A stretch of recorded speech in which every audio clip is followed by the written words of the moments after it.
സമുദ്രത്തിന്റെ അടിത്തട്ടിൽ പോയി നീ ജീവിച്ചിരുന്നാലും അവിടെയും എന്റെ ദൈവത്തിന്റെ ശബ്ദം നിനക്ക് കേൾക്കുവാനായി കഴിയും. ദൈവത്തിന് ഒന്നും മറവല്ല എന്നത് നീ അറിഞ്ഞുകൊള്ളണം.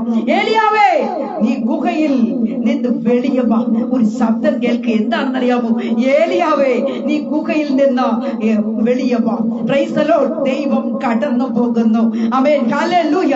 യഹോവയായ ദൈവം കടന്നു പോകുന്നു. നീ പുറത്തു വന്നാൽ യഹോവ നിന്റെ മുമ്പിൽ കൂടെ കടന്നു പോകുന്നത് നിനക്ക് കാണുവാനായിട്ട് കഴിയും. ഈ ഓൺലൈൻ മാധ്യമത്തിലായിരിക്കുന്ന സഹോദരനെ, സഹോദരിയെ, ഹല്ലേലൂയ, നീ പുറത്തു വന്നാൽ യഹോവയായ ദൈവം കടന്നു പോകുന്നത് നിനക്ക് കാണുവാൻ കഴിയും. അല്ലാത്ത പക്ഷം നീ ആ ഗുഹയ്ക്കകത്ത് തന്നെ ഇരുന്നാൽ നിനക്ക് ദൈവത്തെ കാണുവാൻ കഴിയുകയില്ല.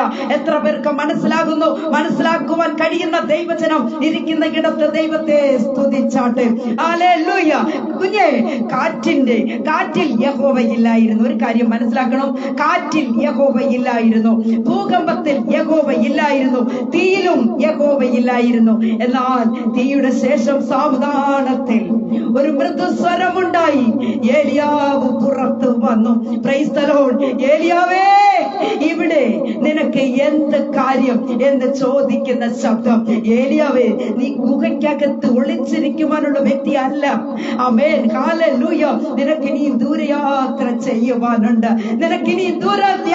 ചെയ്യുവാനുണ്ട്. ഏലിയാവ് പറയുന്നു, സൈന്യങ്ങളുടെ യഹോവയ്ക്ക് വേണ്ടി ഞാൻ ശുഷ്കാന്തിച്ചിരിക്കുന്നു.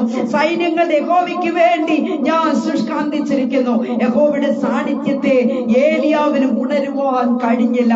ഇന്ന് ഈ ഓൺലൈൻ മാധ്യമത്തിലായിരിക്കുന്ന സഹോദരനെ, സഹോദരിയെ, ഞാൻ ഒരു കാര്യം നിങ്ങളോട് ചോദിക്കട്ടെ. നിങ്ങൾ